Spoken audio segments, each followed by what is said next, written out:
Bom dia, bom dia, bom dia a todas e todos. Nós vimos na última aula a parte relativa à formação dos estados. E vimos sob a ótica do direito de acesso ao público, né, que pelo estabelecimento de uma população de um determinado território. Vimos a parte relativa ao estado formado por sublevação, separação ou sublevação, de secessão ou separação e por fusão. Vimos sob a ótica do direito, da teoria geral do Estado, que o Estado pode se formar de modo originário, de modo derivado e de modo secundário. Os dois se complementam. Os dois se complementam. Fazendo um parênteses, vimos na questão, nós vamos começar a estudar tanto a formação dos estados e depois agora a questão do reconhecimento dos estados. Nós vimos que vocês assistiram na TV que a Armênia agora decretou o estado de mobilização geral. Pode aumentar o conflito entre a Armênia e o Azerbaijão, ali no Cáucaso. Isso é um problema sério, que terá que ser analisado com muito cuidado aí, que é o Nagorno-Karabakh, que é um enclave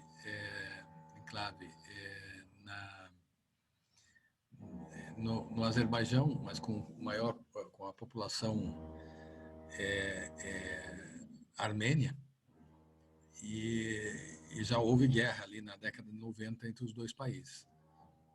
Pode ser que volte a haver esse conflito. É algo que espero que não aconteça, mas pode ser que aconteça. Tem que prestar atenção nessas questões. Nós vamos, quando estudarmos a questão da sucessão dos estados, vai ser um tópico que eu vou retomar.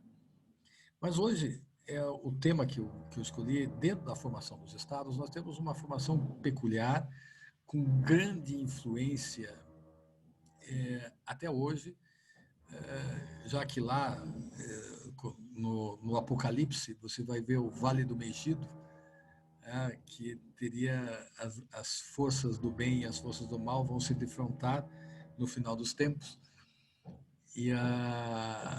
Então, a questão de Israel é uma questão que mexe conosco, mesmo que seja por questões de religião, que é o fundamento. Os povos do livro vão compreender os judeus, os cristãos e os muçulmanos,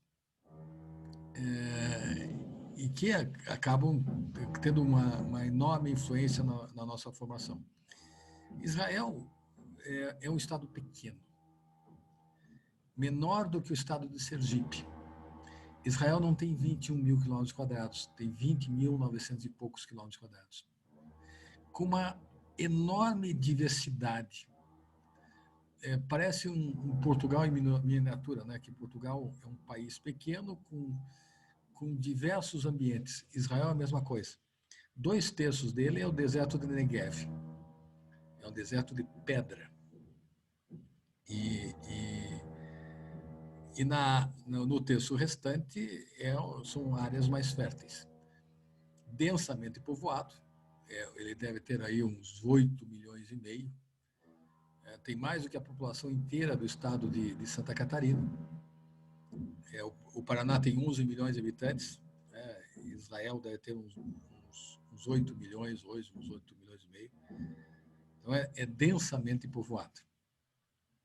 Densamente povoado. Mas por que ele é tão relevante para nós? As consequências, as discussões em torno de Israel afetam a nós de maneira direta? Afetam. Basta vocês verem a guerra do Yom Kippur, onde, como consequência, nós tivemos a primeira crise do petróleo. Mas foi consequência da guerra do Yom Kippur. Então, afetou o Brasil em cheio. O Brasil, que crescia à base de 13% ao ano, chamado milagre brasileiro, nós entramos numa crise severa por causa da crise do petróleo. até hoje as consequências lá mexem com a gente. A aula de hoje, ela tende a tentar responder algumas coisas através de uma trajetória histórica, não só do local, mas do povo, e que acabam sendo decisivas para nós. Acabam sendo decisivas para nós. Bom, se olharmos a questão do surgimento, o povo originário, os hebreus, filhos do patriarca Abraão. Abraão estava aqui na cidade de Ur, fica mais ou menos aqui, entre o Tigre e o Eufrates, a cidade de Ur. Eles são um povo semita, como todos aqui são semitas. Aqui são os amitas, mas aqui tem os semitas. Então, é um povo semita, na cidade de Ur, e que, através de um sonho, recebeu a mensagem do Senhor para migrar para a terra prometida, a Canaã. A Canaã. Então, Abraão vai sair daqui, vai se dirigir a Canaã. Abraão vai ser sucedido por Isaac, Isaac vai ser sucedido por Jacó, que vai chegar. Então, Abraão chega aqui, vai ser sucedido por Isaac, e Isaac vai ser sucedido por Jacó. Tá bom. Na Cananeia, então Canaã, os cananitas, existem várias cidades aqui na Cananeia, várias cidades. E o Jacó estava visitando uma família de uma pertença e futura esposa, e ao voltar do caminho encontra dois estranhos, vai lutar contra esses dois estranhos, vencê-los, e os dois estranhos vão se revelar como anjos do Senhor. E vão dizer que o nome dele, de Jacó, ele vai ser conhecido como Israel, aquele que luta contra forças maiores e vence. E que vai ter o povo de Israel, de Jacó ou Israel, vai dar uma descendência importante que vai ser o povo escolhido por Deus. De fato, Jacó, Israel, vai ter 12 filhos, com 4 esposas diferentes. Vai ter 12 filhos. Um dos filhos é José, por inveja dos irmãos, etc., vai ser vendido a comerciantes e vai acabar desembocando no Egito. Governava o Egito, nessa ocasião, os Ixos, que eram aparentados dos judeus. Também um povo semita, aparentado dos judeus. E o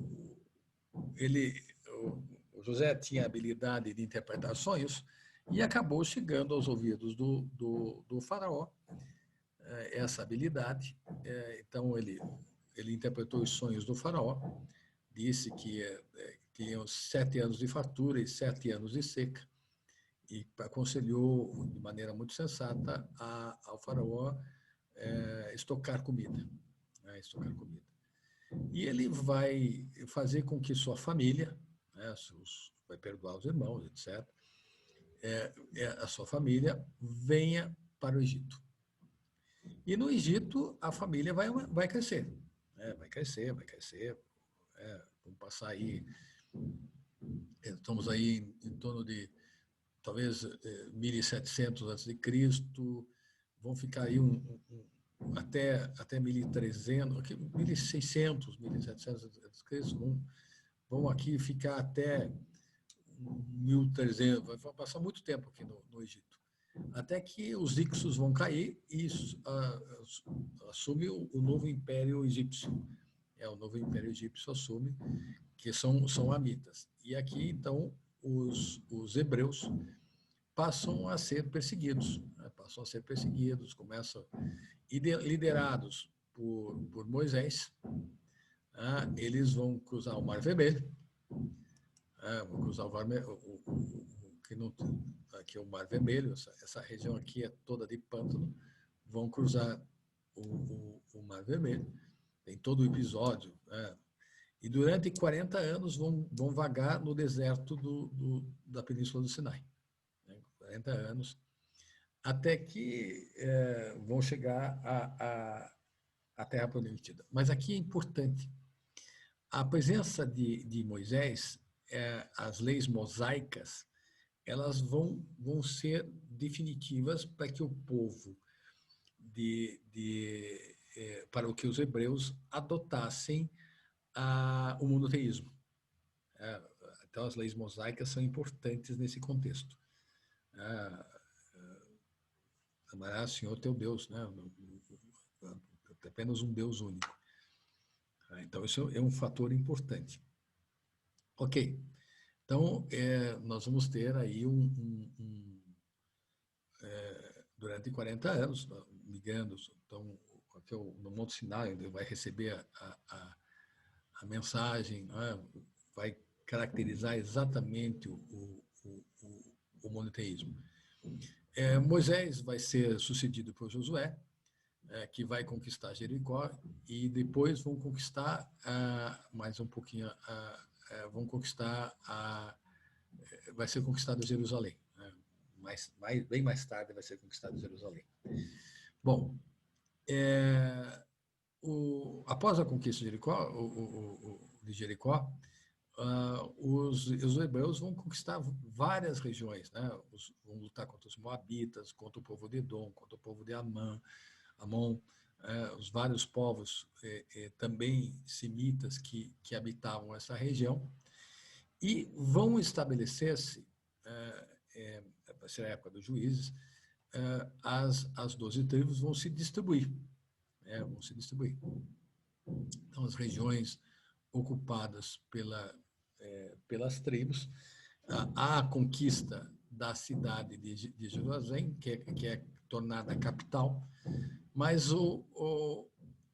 a proximidade entre as tribos é parcamente colocada sob o domínio dos juízes. E existem estados muito mais fortes do que... Veja, essa região aqui, que parece grande, ela talvez tenha entre 7 a 10 mil quilômetros quadrados. E é insignificante. É uma região insignificante. Pois é. Então, ele está cercado de povos mais poderosos. Tem aqui em cima, tem os fenícios, mais em cima tem os hititas, mais para cá tem o antigo Império Babilônico. Ao sul, nós vamos ter aqui os povos do mar na presença dos filisteus. Mais ao sul temos o Império Egípcio. Então, todos eles são mais fortes do que os hebreus. E os hebreus estão lutando, principalmente com os filisteus. Passa a haver uma necessidade de uma união maior entre eles. Maior entre eles. E isso vai se consolidar com a presença do primeiro rei, escolhido o primeiro rei. Então, vai ser Saul. Olha o domínio de Saul. É uma região ínfima. Pense que aqui, essa parte aqui é o atual Líbano, que tem 10 mil quilômetros quadrados. Então, todo o domínio de Saul, talvez uns 10 ou 12 mil quilômetros quadrados. 10 ou 12 mil quilômetros quadrados. Então, a guerra contra os filisteus são fatores importantes. O Saul vai ser sucedido por Davi. Olha o que o reino de Davi, o que ele vai conquistar. Vai conquistar, inclusive, Damasco. E o ápice do império que vai ser o Império de Salomão. É o filho de Davi. Salomão tem uma política guerreira muito grande e cobra muitos impostos. Então, a região do norte ela vai se revoltar contra Salomão. e o Império Salomônico vai ser dividido em dois.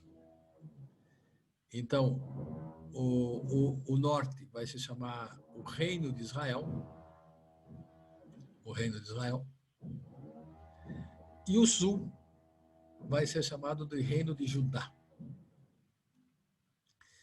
Então, são 10 tribos que formam o Reino de Israel, muito mais populoso, e lugares muito mais ricos do que a Judéia, é muito mais populosa. E os habitantes da Judéia são chamados de judeus. São chamados de judeus. São chamados judeus? São chamados de judeus. Ah, interessante. E durante 250 anos, os dois estados existiram. Os dois estados existiram. Durante cerca de 250 anos. Nunca mais foram unidos. Inclusive, lutaram um contra os outros várias vezes. Várias vezes. E aí, a ascensão aqui no norte de um dos povos mais guerreiros da história e também mais cruéis, que são os assírios, o Império Assírio. O Império Assírio, ele não deixava prisioneiros, ou quando deixava, mutilava os prisioneiros. Ele cortava das mulheres o nariz, as orelhas, os seios, dos homens o nariz, as orelhas e a região sul também. Então, causava um ódio muito grande, inclusive. E o reino de Israel sucumbe aos assírios. Então, nós temos aí o episódio das 10 tribos perdidas. As 10 tribos perdidas. Ele sucumbe ao domínio sírio. E o reino de Judá, muito menor e menos populoso, todas as cidades vão ser tomadas, os assírios vão tomar todas as cidades, à exceção de Jerusalém. Então, se perde toda a população aqui, perdeu-se toda a população. Toda a população. À exceção da cidade de Jerusalém. Então, os judeus ficaram reduzidos à cidade de Jerusalém. Jerusalém não foi tomada. Então, o Império Assírio, aqui vou mostrar aqui, olha o Império Assírio, dominava tudo isso aqui, exceto a cidade de Jerusalém. Então, ele vai conquistar o Egito, o Império Assírio vai conquistar o Egito, a capital é Nínive, vai conquistar o Egito, e então vai destruir o novo Império Egípcio de Mênfis. Então, aqui nós já estamos no ano aí de 680 a.C., 600, por aí. Então, o Império Assírio, por sua vez, os povos que estavam dominados pelos assírios vão se unir e vão destruir Nínive. E dentro da liderança dos povos que se rebelaram contra os assírios, está o novo Império Babilônico, sob o domínio de Nabucodonosor. E o Império Babilônico, ele vai destruir Nínive e vai tomar Jerusalém. Tem até aquela ópera Nabucco, que vai ser o símbolo de independência de Verdi, né? Símbolo de independência da Itália, né? Va pensiero sull'are dorate, va di posa sui clivi, sui colli. Então, vá pensamento. Né? Quando os judeus eles são levados como escravos para a Babilônia. Isso aqui também tem um significado muito importante. Quando são levados como escravos para a Babilônia, nós vamos ver que é adotado. Os babilônicos também são semitas. Então, para diferenciá-los, judeus dos demais semitas, aqui vai ser adotado a circuncisão. Então, a circuncisão é para diferenciar os judeus dos demais povos semitas. Então, é adotado. Então, o cativeiro da Babilônia vai durar perto de 80 anos, 90 anos. E o Império Babilônico vai sucumbir por parte dentro da Média, nós vamos ter a Pérsia, né? Essa região da Média vai compreender a parte a Média e a Pérsia. E então um príncipe chamado Ciro vai conquistar o Império Babilônico e vai formar o Império Persa. Ciro tem um amante, que é judia, Esther, e que Esther vai convencer a Ciro a permitir o retorno dos judeus a Jerusalém. Então, os judeus retornam a Jerusalém e são súditos do Império Persa. A história poderia ter terminado aí. Mas aí acontece uma questão. Eles são fiéis súditos do Império Persa. Os persas vão se envolver na luta contra os gregos. As lutas entre os medos e os gregos. Temos vários episódios, né? Dario, Xerxes.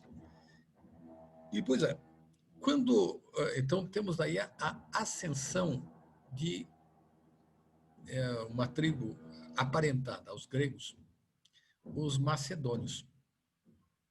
E os macedônios, primeiro sobre Filipe, da Macedônia, que vai conquistar a Grécia, e depois o filho de Filipe, Alexandre o Grande, vai conquistar o Império Persa. Ele vai conquistar o Império Persa. Então, na conquista do Império Persa, por parte de Alexandre, já estamos aí no ano 300 e pouco.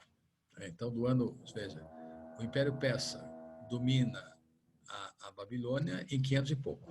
Então, estamos no ano 300 e pouco, antes de Cristo. Esta região é conquistada pelos macedônios, através de Alexandre o Grande. Bom, tudo bem. E daí o que aconteceu? Como Alexandre morre cedo e o filho de Alexandre desaparece, provavelmente assassinado, o Império Alexandrino vai ser dividido entre os seus generais. Isso é importante para a gente, claro, você vai entender como é que os acasos da história. Não esqueçam, de nobis fábula narratur. A história dos outros é a nossa história. Nós somos o resultado de coisas dessas. E aí o que acontece?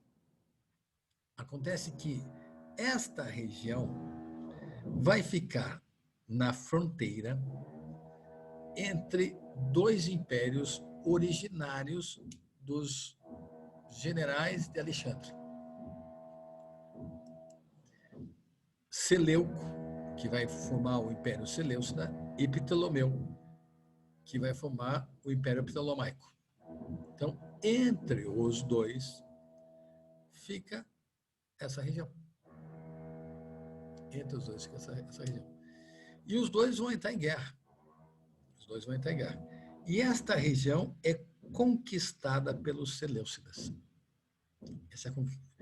Os Seleucidas, uma questão de necessidade, eles são os mais gregos dos impérios gregos. Então, nós vamos ter aqui, vai ter a Macedônia, nós vamos ter aqui Oxus, na Índia, né, o império influenciado pelos macedônios. Temos o Império Seleucida e temos o Império Seleucida e temos o Império Ptolomaico. Então, uns 4, vai dividido o Império de Alexandre o Grande vai ser dividido em 4. Mas esta região aqui acaba estando sob o domínio do Império Seleucida. E o Império Seleucida vai acabar se envolvendo quando a Macedônia vai ser conquistada pelos romanos, vai se envolver contra os romanos. Então, o Seleuco que fundou o Império Seleucida, mas Antíoco, né, que vai lutar contra os romanos. E ele, o Império Seleucida, ele queria helenizar todo o seu território e vai obrigar a todos os seus súditos adorarem os deuses gregos.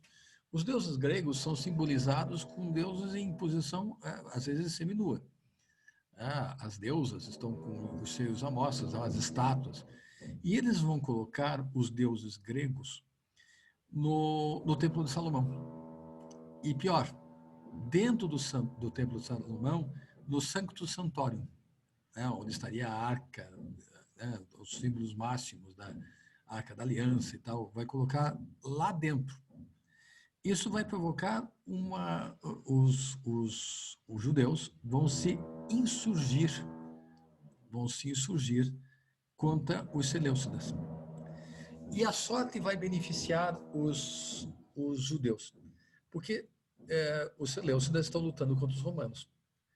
Então, os destacamentos seleucidas em Jerusalém são poucos. Os judeus daquele momento são divididos em 4 categorias. A população em geral, que são os saduceus, os fariseus, que são aqueles que seguem um rabi, que estudam a Torá, os zelotes, que cuidam do templo de Salomão, e os essênios, que são mais eremitas, que habitam cavernas, que existem muito naquela região. Muitas cavernas são habitadas, então, eles são mais contemplativos. Então, dos saduceus, com a ajuda dos zelotes, os zelotes, na verdade, surgiram com o apoio dos saduceus. Uma das famílias dos saduceus, os que eram ricos, os macabeus, vão liderar esse levante. As chamadas macabíadas, tem festas até hoje. Os macabeus vão liderar esse levante contra os seleucidas. E vão conquistar várias áreas além de Jerusalém. Vão conquistar várias áreas além de Jerusalém. Vão conquistar áreas que até então não estavam sob o domínio dos judeus. Dentre eles, a Galileia. Então, vai ser conquistada. Vai conquistar Samaria, vai conquistar a Galileia, a Pérea. Então, essas regiões vão ser conquistadas pelos macabeus. Bom, o Império Seleucida é derrotado pelos romanos. Os romanos vão conquistar o Império Seleucida. E esta região cai sob influência romana. Essa região vai cair sob influência romana. Então, os estados helenistas vão acabar sendo dominados pelos romanos. E, inclusive, a Judéia. A Judéia, ela, embora nominalmente tenha seu rei, ela está sob a influência romana.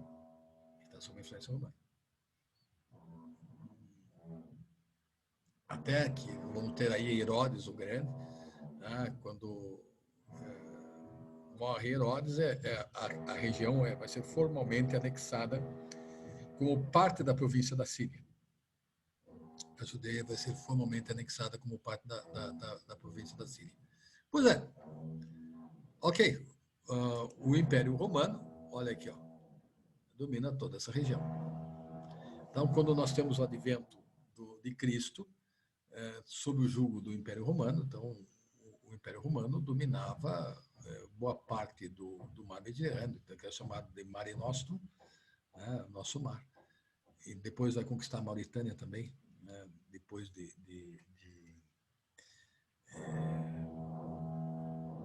final do governo de Augusto, essa região vai ser conquistada também dos que eram aliados dos romanos e acabam sendo conquistadas também pelos romanos. Pois é.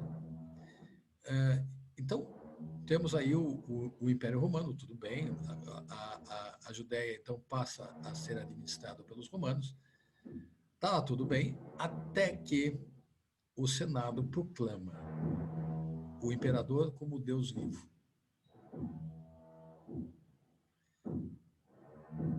Quando ele proclama como Deus vivo,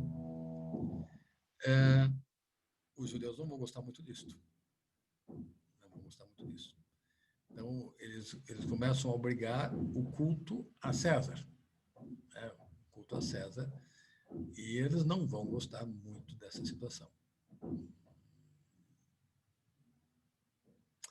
E em 70 e 71 é feito o primeiro levante judaico, que foi esmagado pelos romanos. Esse levante foi esmagado. Então, Tito vai liderar e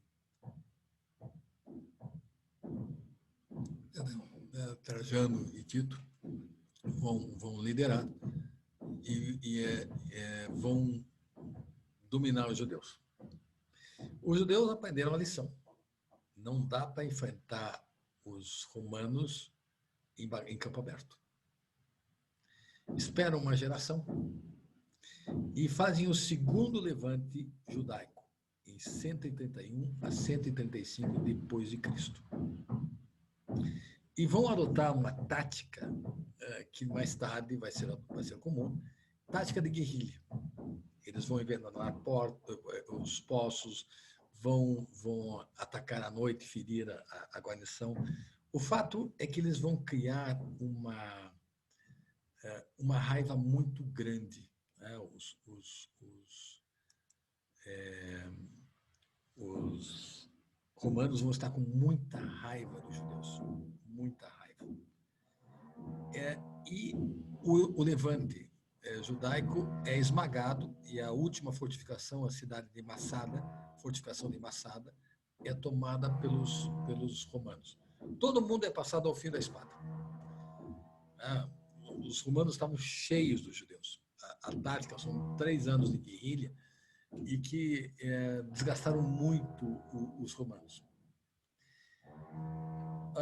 Então os romanos vão mudar. Aqui não vai. Estão com tanta raiva dos judeus que essa região não vai ser mais chamada de Judéia. Eles vão pegar o nome do antigo, o primeiro inimigo,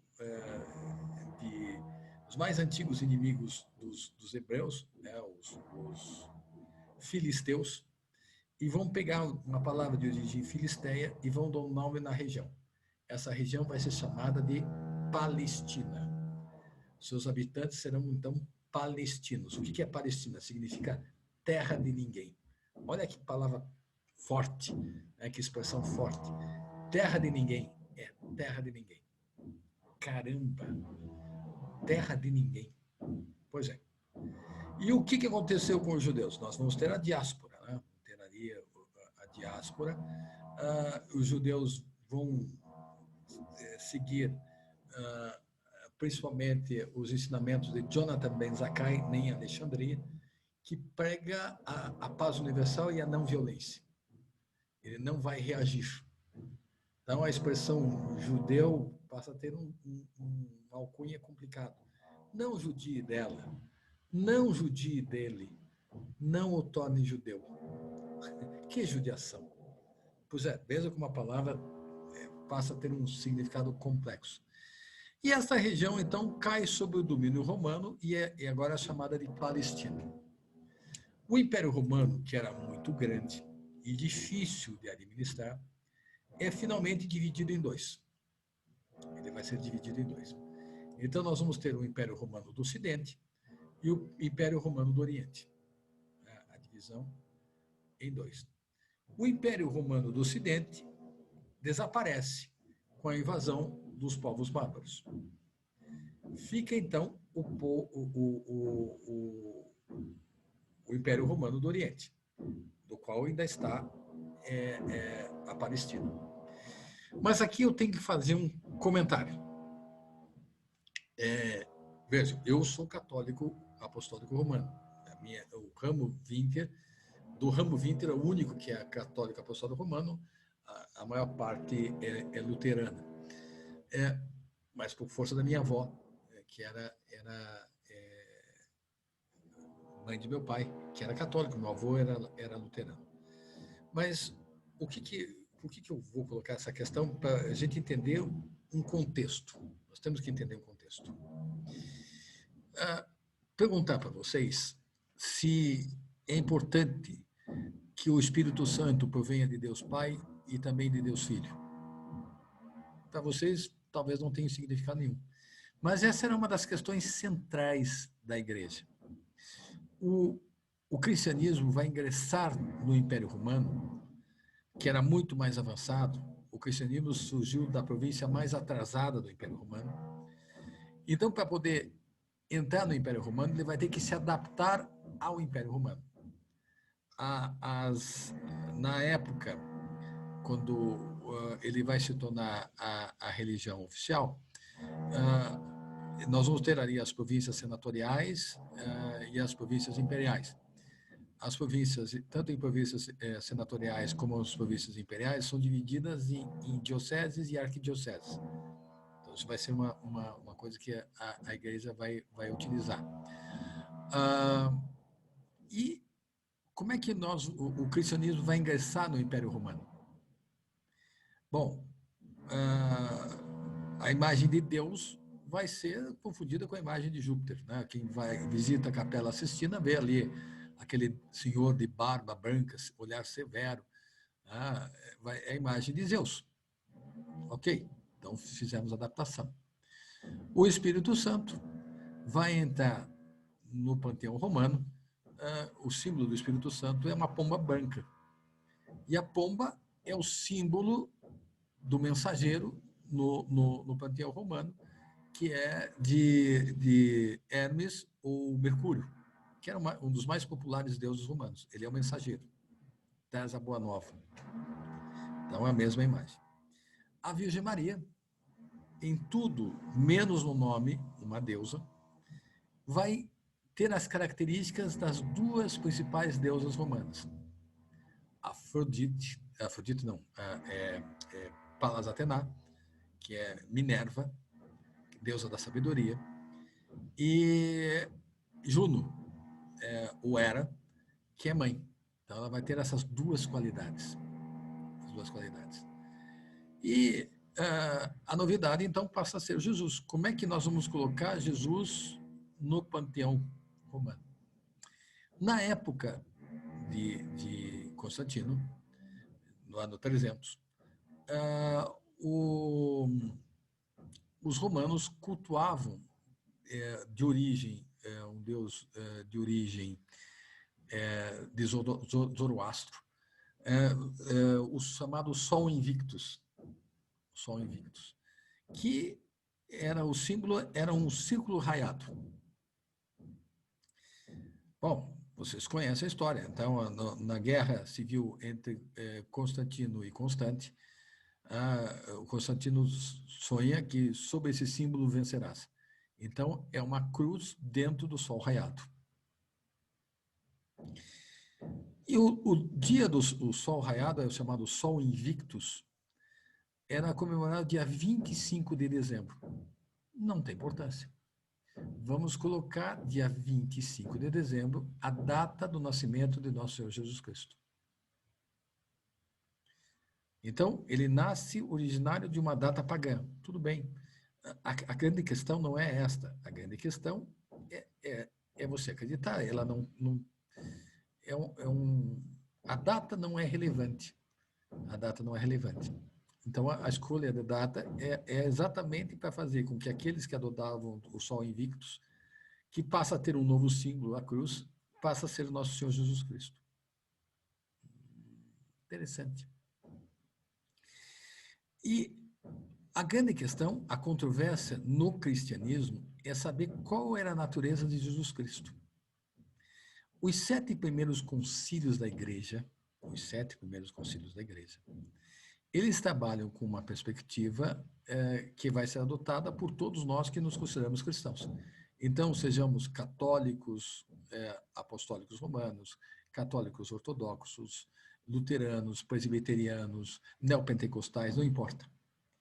Todos seguimos os 7 primeiros concílios da igreja, que falam sobre a fé cristã, a formação da fé cristã. E uma das questões a serem discutidas era a natureza de Jesus Cristo. Isto foi resolvido pelo credo nepomuceno, oriundo do credo de Nicéia, que vai fazer a síntese da fé cristã. Creio em Deus Pai Todo-Poderoso, Criador do céu e da terra e todas as coisas visíveis e invisíveis. Creio no Espírito Santo, Senhor da luz. Creio em nosso Senhor Jesus Cristo, Filho unigênito, consubstancial ao Pai, nasceu sob o seio da Virgem Maria e se fez homem. Então, eu estou dizendo que a natureza de Jesus Cristo é dúplice. Ela é natureza divina e humana. Mas isso foi por maioria de votos. No concílio, nós vamos ter uma divisão em 3 correntes. A majoritária, que diz que a natureza de Jesus Cristo é dúplice. Outra corrente, um pouco menor, defendida por Ário, que era um pregador em Constantinopla. O arianismo, que defendia, embora Cristo era uma pessoa especial, ele era uma pessoa especial, mas não era um Deus, era um homem muito especial, um profeta. Então, diz que a natureza de Jesus Cristo era humana. Então, vai dar origem ao arianismo, que vai ser muito difundido entre os povos bárbaros, entre os povos germânicos. Todos os povos germânicos, à exceção dos francos, que se converteram, os francos também eram arianos, e se converteram ao catolicismo romano. Então, eram todos arianos. Né? E uma terceira corrente, bem minoritária, que eram os monofisitas, que defendiam que a natureza de Jesus Cristo era divina. Por que isso vai ser importante? Isso vai ser fundamental na nossa discussão. Tá. A região dominada pelos arianos compreendia o Egito e adjacências. E o cristianismo estava lá, então, entre o cristianismo romano, então Constantinopla, o Império Romano do Oriente, todos do Ocidente, então todos aqui eram cristãos romanos, mas essa região aqui eram arianos. Tá bom. Quando a divisão do Império, Romano do Ocidente e Romano do Oriente, então o Império Bizantino, vai surgir uma segunda controvérsia. Esta região aqui tem o delta do rio Nilo. É a região, a parte onde produz alimentos para o Império. Então, é extremamente fértil, produz alimentos para o Império. Não dá para acabar com o povo aqui, que o Império ia passar fome. Mas decorrente dessa primeira corrente do arianismo, essa região continuou sendo ariana, forte, então, a Palestina, essa região toda ariana, surge uma segunda controvérsia. Daquelas chamadas discussões bizantinas, que não levam a lugar nenhum, surgiu uma segunda controvérsia extremamente agressiva. Os iconoclastas. Então, a discussão de imagens, a não admissão de imagens. Os arianos eram iconoclastas. Eles não admitiam imagem para cultuar a imagem de santo, não, só existe uma imagem que não tem que cultuar, existe Deus, etc. Então, nós temos aqui duas correntes complicadas. E nada não é tão ruim que não possa piorar. O Império Bizantino, além das crises internas, tinha um grande adversário externo, que é o Império, primeiro os partos, depois o sucessor deles, o Império Sassânida, que ocupava aqui a região do Irã, que eram grandes inimigos. E num desses conflitos, os dois estão exaustos. E aparece uma terceira força. Vindo da Arábia, aparecem os árabes.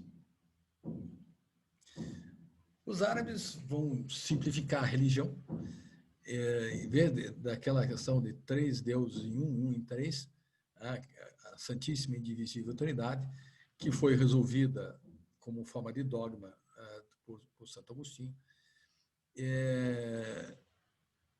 E então passa a ser uma questão de fé. É mais fácil aquele episódio passar toda a água do mar por esse buraco de agulha do que compreender a Santíssima e Indivisível Trindade. Assim, por quê? Porque é uma questão de dogma, não é uma questão de racional, é uma questão de crença. Chega ali o islamismo e diz, olha, vai chamar os povos do livro, né? Vai admitir que Abraão, Jacó, Elias, Isaac, Moisés e Cristo são profetas. Ele é apenas o último e maior dos profetas. Eles são homens especiais, mas ele é o último e maior dos profetas. Tá bom? Ok. E aqui, essa região já era habitada pelos arianos, que não acreditavam que Jesus Cristo era, de fato, tinha essa natureza dúplice. Então, eles são recebidos sob aplausos. Não esqueça mais o iconoclastismo, o ódio do iconoclastismo.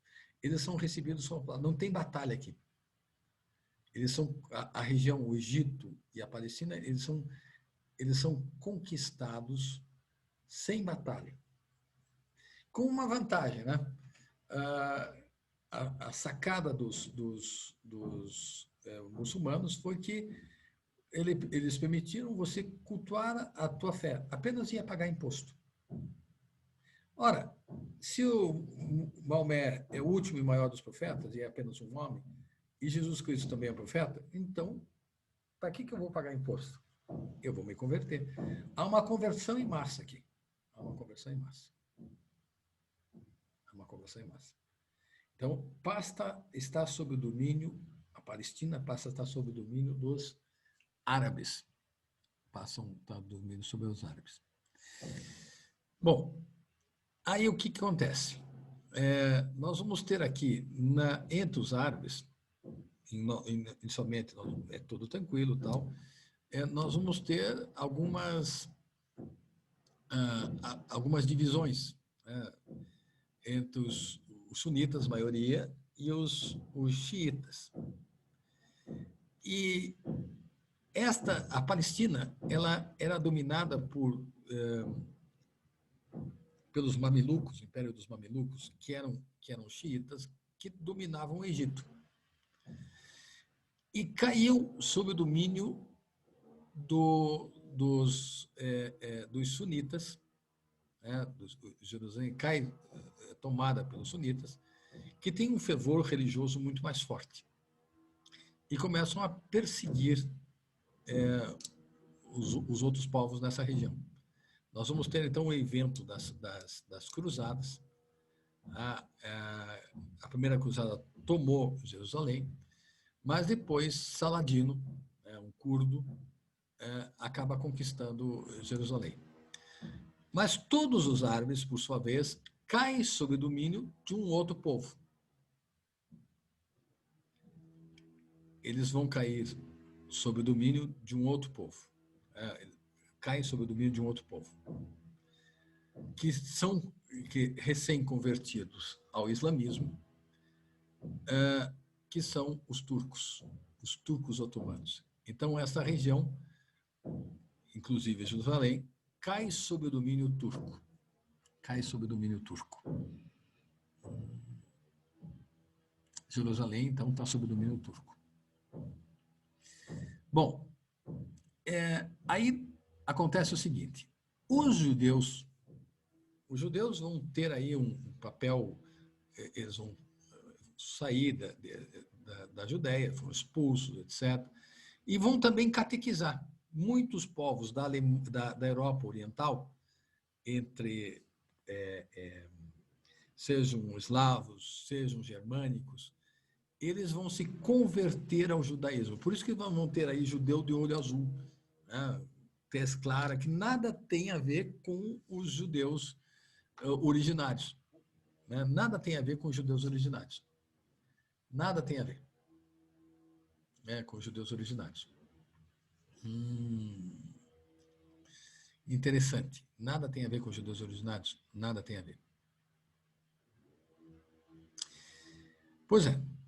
E eles são, na fé cristã, eles não reconhecem a figura de Cristo como Salvador, e eles crucificaram o nosso Senhor Jesus Cristo. Então, eles passam a ser perseguidos, principalmente na Europa Oriental, na questão dos pogroms, etc. E o judeu que não podia ter bem imóvel, ele vai se especializar em bens móveis. Em bens móveis. Bens móveis? Sim, em bens móveis. Bens móveis. Sim. Vai ser pedrarias, joias, ouro e prata. E, logo em seguida, vão se tornar banqueiros. A questão vão se tornar banqueiros. Então, vão ter um domínio econômico muito grande. Mas não tenha, são mal vistos em todos os lugares. Ali o Sherlock do Mercador de Veneza simboliza muito bem, né? Eles são mal vistos. E na cidade, em uma cidade da Suíça, na Basileia, é convocado por um judeu de origem suíça, Theodor Herzl, o retorno a Sião, né? Uma campanha de retornar a Sião, já que nenhum lugar do mundo tem nosso lugar, vamos voltar ao nosso lugar de origem. Então é criado um movimento sionista. A região está dominada pelos otomanos. O sultão, os turcos não se dão bem com os árabes. Eles se oferecem para comprar terras naquela região. O sultão vê com bons olhos e começa uma migração judaica na Palestina. Começa a haver uma migração judaica na Palestina. Bom, os turcos ficaram do lado errado na Primeira Guerra Mundial. E a região que era dominada pelo Império Otomano é dividido entre a Inglaterra e a França, cabendo à Inglaterra esta região. É interessante que em 1917 nós vamos ter a declaração de Lord Balfour, se declarando favorável à criação do lar nacional judeu. E, ao mesmo tempo, os ingleses vão prometer aos árabes a criação do Império Árabe. Quem assistiu aquele filme Lawrence da Arábia, que vai mostrar muito bem isso, o levante árabe contra os turcos, é bem simbólico. Mas os ingleses não atendem nem aos árabes, nem aos judeus. É feita a divisão do Império Otomano, e aquela região passa a ser habitada, passa a ser dominada pelos britânicos. E os britânicos vão estabelecer uma regra, né, que vão dividir a região da Palestina em duas. Vão dividir a Palestina em duas.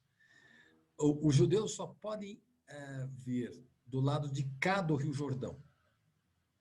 Tá?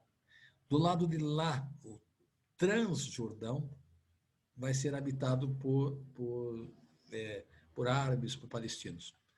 Os judeus só podem estar deste lado, que tem também árabes. Né? Também tem árabes. Então, essas duas regiões. Tá. Essas duas regiões vão estar divididas. Então, os judeus só podiam habitar essas regiões, que tinha palestinos. O conflito nessa região vai aumentando e, na década de 30, nós temos uma guerra civil entre judeus e árabes palestinos, que foi diminuída, a pressão diminuiu em razão da Segunda Guerra Mundial. Só que, fruto da Segunda Guerra Mundial, nós vamos ter aí o episódio lastimável do Holocausto, há a convicção que os judeus não são bem-vindos na Europa. Então, nós temos o êxodo para o retorno à Palestina, ao Sião, ao Monte Sião, que é o monte da frente de Jerusalém. Então, nós vamos ter o retorno, criando uma estabilidade enorme. Tem até o filme Êxodos, né, que comenta que a vinda em massa dos judeus depois da Segunda Guerra Mundial para a Palestina é tentada, os ingleses tentam administrar, seguram os judeus, principalmente no Chipre, mas os judeus conseguem fugir e vão em massa para a Palestina, criando uma situação complexa. Então, em 1947, é proposta na ONU a divisão da Palestina em área judaica e um Estado árabe. Essa região aqui é pedra, é região desértica, né? O deserto do Negev, tudo deserto. A região mais fértil é aqui, aqui, aqui e aqui. Então, essa aqui é pedra. Então, é feita a proposta da divisão entre a formação do Estado árabe e o Estado palestino. Mas os árabes não são consultados. E eles não vão concordar com isto. Eles não concordam com isto. Em 1948, terminando o mandato britânico, a Inglaterra simplesmente abandona aquela região. E até porque o quartel-general britânico tinha sido explodido por terroristas judeus, né? Então, o comando judaico ele vai proclamar a independência do Estado de Israel, a formação do Estado de Israel. Então, Davi Ben-Gurion proclama a formação do Estado de Israel. Proclamou o Estado de Israel? Pois é. Nós tivemos aí a proclamação do Estado de Israel. Imediatamente, nós temos a primeira guerra árabe-israelense.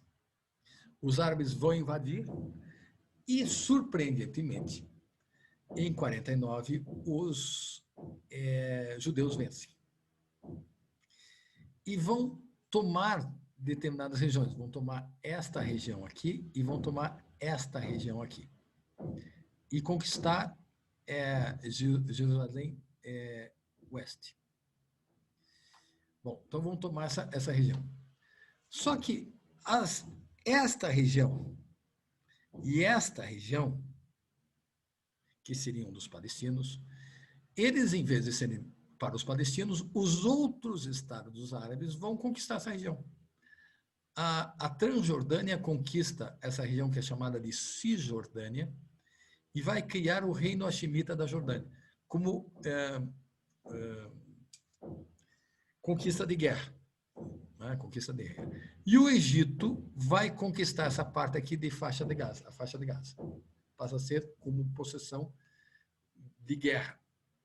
E vão dizer para os palestinos, a terra de vocês é a terra onde está Israel. Essa aqui, região, é nossa. Caramba! Vão fazer com que os palestinos sejam traídos pelos próprios irmãos árabes. Então, a tua terra é essa que é a terra conquistada por Israel. Então, o que acontece? Israel, em 49, ela conquista essas regiões, fica aqui a faixa de Gaza e fica a Cisjordânia. A Cisjordânia é conquistada pela Transjordânia, que cria o reino hashemita da Jordânia. e a faixa de Gaza é conquistada pelo Egito. Caramba! Os palestinos ficaram a ver navios. Bom, aí em 56, nós temos a Segunda Guerra Árabe-Israelense. Em 56, o Egito, dominado pelo coronel Nasser, vai nacionalizar o Canal de Suez. Então, há uma força expedicionária dos franceses, ingleses e israelenses que vão tomar a Península do Sinai, vão tomar a Península do Sinai, e para tentar evitar. Por pressão dos Estados Unidos e da União Soviética, eles são obrigados a retroceder. Embora, então, o Egito tenha sido derrotado em campo de batalha, ele foi vitorioso na guerra. Ele foi derrotado em campo de batalha, mas ele conseguiu nacionalizar e manter o seu território. Então, a partir de 56, essas regiões aqui passam a ser vigiadas por forças da ONU. Os capacetes azuis, inclusive o Batalhão Suez brasileiro. O Batalhão Suez brasileiro, que fica aqui na faixa de Gaza. Vai ter um papel bem interessante nessa faixa de Gaza. Bom, em 1967, o coronel Nasser exige que as tropas da ONU saiam daqui. Exige. E vai bloquear o Golfo de Aqaba. Esse golfo aqui. Esse é o Mar Vermelho, esse é o golfo aqui. Que é a saída de Israel. Tem uma cidade, Herat, aqui, Herat, que sairia pelo Mar Vermelho. Então, o general Nasser vai bloquear, o coronel Nasser vai bloquear essa região. E vai se mobilizar. Israel resolve atacar antes. Aí todos nós temos nossos heróis de infância. Meu herói de infância era o Moshe Dayan, um general israelense que tinha um tapa-olho aqui. Então, Israel vai atacar simultaneamente a Síria, a Jordânia e o Egito, na Guerra dos 6 Dias. Vai conquistar Jerusalém, leste, vai conquistar a faixa, a Cisjordânia, dos jordanianos, vai conquistar as colinas de Golã dos sírios e vai conquistar a faixa de Gaza e o Sinai do Egito. E não vai devolver. Vai ter um boicote, etc. Israel vai sofrer muito boicote e não vai devolver. Bom, então, a partir de 67, Israel expande seu território. Interessante. Mas, em 73, semana passada foi o dia do Yom Kippur. Em 73, o Egito engenha um plano muito interessante. Vai atacar de surpresa Israel. A guerra do Yom Kippur. Qual que é a ideia do Egito? Ele sabe que o exército israelense é melhor. Mas ele quer invadir aqui e esperar que o Conselho de Segurança faça o cessar-fogo.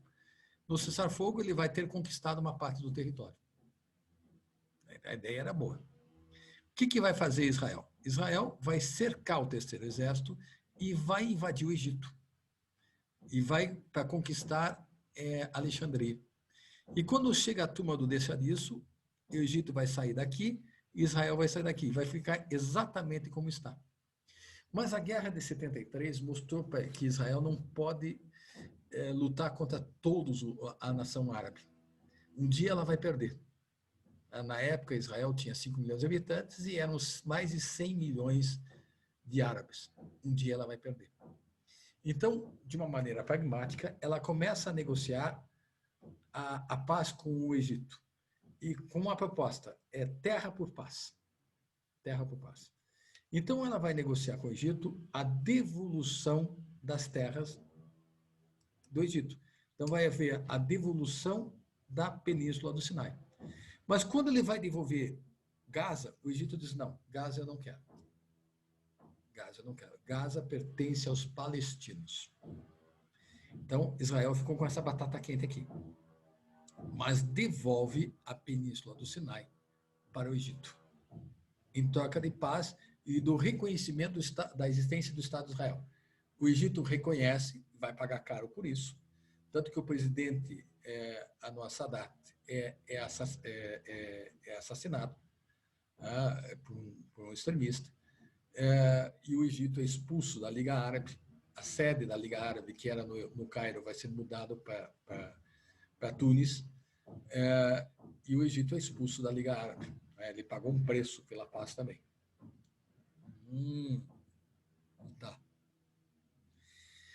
Então, é feito, nós vamos ter aí a paz de Camp David com o Egito. Legal. Em 79, nós temos a Revolução Iraniana, que vai criar um problema muito sério. Irã é declaradamente contra o Estado de Israel. E vai ter a guerra entre Irã e Iraque entre 80 até 88. Vai ser uma guerra inconclusiva. E o Iraque, para tentar pagar as dívidas, o maior credor dele era o Kuwait, ele vai invadir o Kuwait, vai ter a primeira guerra do Golfo. Mas aí acontece o seguinte: quando Israel ele fez a paz com o Egito, ele começa então a ter uma questão importante. Os palestinos, eles depois com a paz do Egito, putz, não tem mais esperança. Então eles começam a considerar que eles mesmos vão ter que se libertar contra os judeus. Então são criados vários movimentos dentro dos palestinos. O principal deles é a Organização da Libertação da Palestina, a OLP, cujo é formado por vários grupos, principalmente pela Al-Fatah, que vai ser o Yasser Arafat, que é o líder da Al-Fatah. Então, ela vai liderar atentados terroristas contra Israel, numa guerra assimétrica. Israel vai...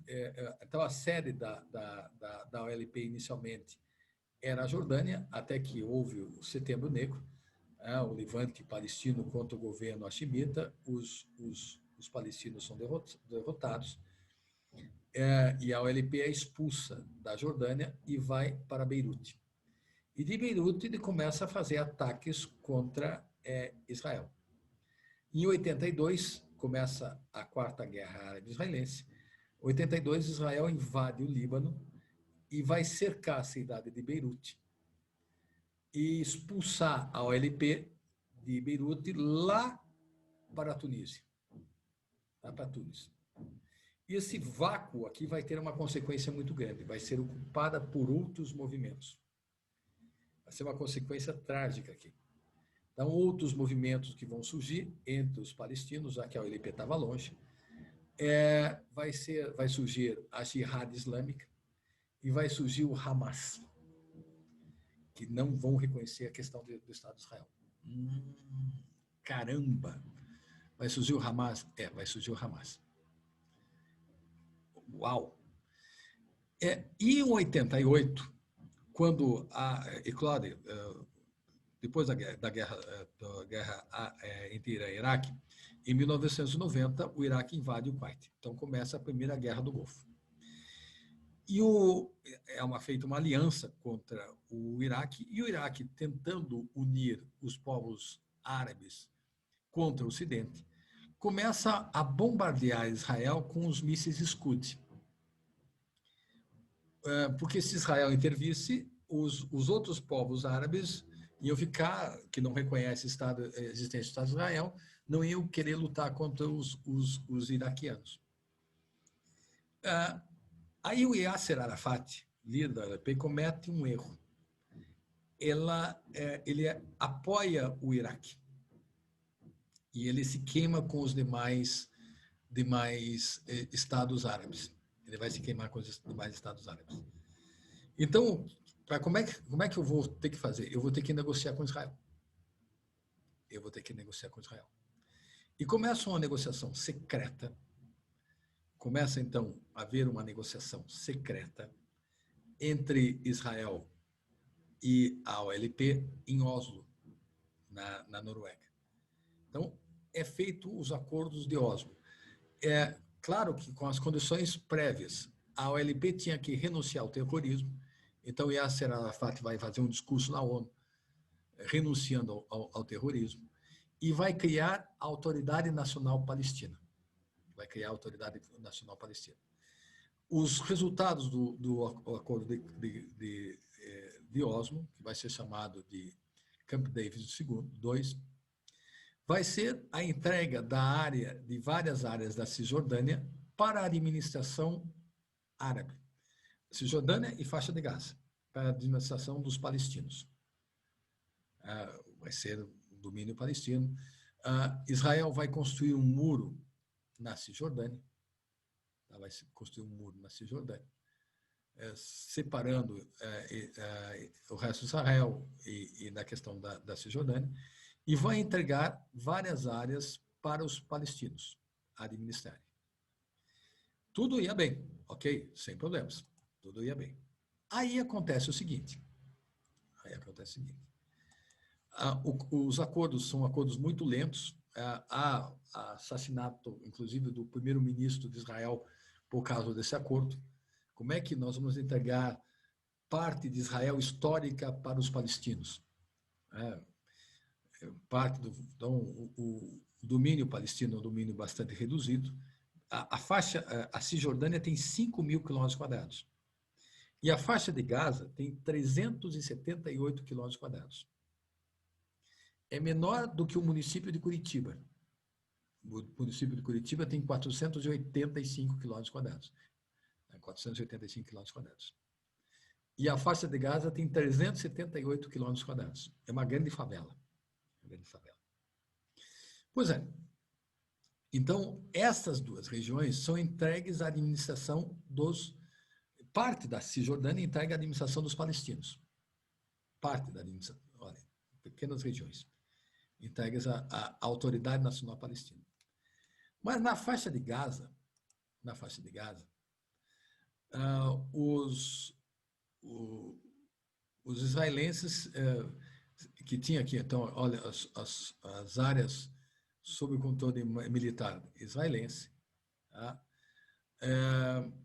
Nós vamos ter algumas colônias e os israelenses simplesmente vão se retirar desses assentamentos. Eles vão se retirar desses assentamentos e resolvem entregar essa região aos palestinos. Só que entregar essa região aos palestinos, a Autoridade Nacional Palestina é derrotada aqui. Há uma guerra civil. E esta área, a faixa de Gaza, passa a estar sob o controle do Hamas. Passa a estar sob o controle do Hamas. Enquanto a Cisjordânia está sob o controle, parte da Cisjordânia está sob o controle da Autoridade Nacional Palestina, a faixa de Gaza está sob o controle do Hamas. E o Hamas não reconhece a existência do Estado de Israel. Caramba! Então, veja, ele acaba alimentando o terror a Israel e fomentando aqui para o Likud. Isso é uma vantagem. Não? Para a direita israelense, isso é uma vantagem. Porque nós temos que combater os inimigos. Então, a existência de alguém que não reconhece o Estado de Israel passa a ser interessante, por paradoxal que seja, a uma aliança de direita que governe e que não, com um discurso duro de não negociar com os palestinos, Só que é uma questão de conveniência. Israel poderia destruir a faixa de Gaza. Mantém a faixa de Gaza, continua sendo uma favela gigantesca, governado por uma área, um pessoal de direita, radical, um pessoal radical que é o Hamas, que não reconhece o Estado de Israel. Veja, passa a ser uma questão de conveniências. São conveniências. Israel faz sempre expedições cirúrgicas, destruindo determinadas estruturas ali, mas não invade. Não invade. Não faz uma invasão como antes da ocupação. O Hamas, por sua vez, ele lança os foguetes, os Katyushas, no território israelense, sempre provocando, e mantém o discurso anti-Israel. Então, mantém o controle na faixa de Gaza e Israel e a direita israelense mantém o controle sobre Israel. Veja que coisa interessante. Os dois se odeiam, mas é conveniente a existência de um e de outro, mais do que a Autoridade Nacional Palestina. Porque a Autoridade Nacional Palestina reconhece o Estado de Israel. Ela reconhece o Estado de Israel. Mas o Hamas não. Só que o discurso do Hamas é conveniente para a direita de Israel. Israel tem que se proteger. E, ao mesmo tempo, é conveniente para o próprio Hamas. O Hamas tem que lutar contra Israel, é uma maneira de unificar os palestinos que habitam a faixa de Gaza. Então, pense, a faixa de Gaza tem perto de 2 milhões de habitantes. É uma área que tem a população de Curitiba, só que tem uma área menor e uma grande favela. Depende da ajuda internacional. E é usado como argumentos, de lado a lado. De lado a lado. Caramba, é uma situação que não tem uma solução imediata? Não, porque não é conveniente. Não é conveniente. Não é conveniente que para a direita de Israel porque o que acontece? Se outra facção de Israel tomar o poder, ela vai ter que, então, digamos, os trabalhistas de Israel tiverem maioria, eles vão aprofundar os negócios com principalmente a Cisjordânia. Vão entregar mais territórios para para os palestinos, o domínio palestino. Isso não é conveniente para Israel. Por quê? Porque, eu já disse para vocês, Israel é densamente povoado. O que está acontecendo? Estão sendo estabelecidos assentamentos israelenses na Cisjordânia. A ideia da grande Israel é uma vantagem. Então, ter uma grande Israel. E a discussão de Jerusalém. Não se quer Jerusalém é una. Então, Jerusalém é conquistada em 67, e a capital da Palestina para ser Jerusalém Oeste, onde está a Cidade Velha, inclusive. Israel, não. Jerusalém é uma área una. Então, esse é um dos grandes debates na atualidade. Há questões de conveniência, Como é que vai ser resolvido isto? Quem tem direito à terra? Quem tem direito à terra? Os palestinos, ou os israelenses? Vejam, quando é criado o Estado de Israel, olha o nome, em vez de ser criado o Estado da Judéia, é criado o Estado de Israel. É como se chamasse as 10 tribos perdidas para voltar à sua origem. Tem um elemento simbólico muito grande aí. São os filhos de Jacó. Agora, antes eram israelitas, agora israelenses, agora Estado de Israel. O nome também não foi uma escolha aleatória. É como se chamasse os antigos descendentes a voltar à Terra Prometida. Bom, então, temos uma situação que não se resolve tão fácil, mas que ajuda a entender a questão de conveniências existentes no mundo. A ordem do discurso é o que impera. Se a esquerda de Israel vencer eleições, nós vamos ter ali o avanço na Cisjordânia da independência do Estado da Palestina. Se a direita se mantiver, fica as coisas como estão, inclusive a ameaça do Hamas, que é conveniente para a formação de medidas mais duras, acaba subsistindo. Bom, essa é a apresentação que eu queria fazer para vocês. Alguma dúvida? Alguma questão?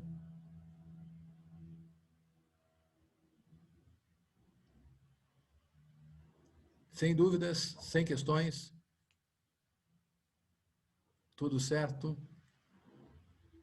Aqui para vocês entenderem, ajuda vocês a entenderem um pouco da política atual. O que acontece no mundo, essas políticas atuais. Claro que ali em 82 vai surgir um outro movimento financiado pelo Irã, que vai ser o Hezbollah, lá no Líbano, e que vai ter um certo sucesso em deter o avanço de Israel. O Hezbollah tem um movimento bem, bem interessante também a respeito disso. Bom, pessoal, amanhã então nós vamos falar sobre a sucessão dos estados, sobre o reconhecimento de governo, reconhecimento de Estado e reconhecimento do governo. Eu espero encontrá-los amanhã. Espero que tenham. Não esqueçam que tem o jogo da seleção hoje, 9h30. Tá?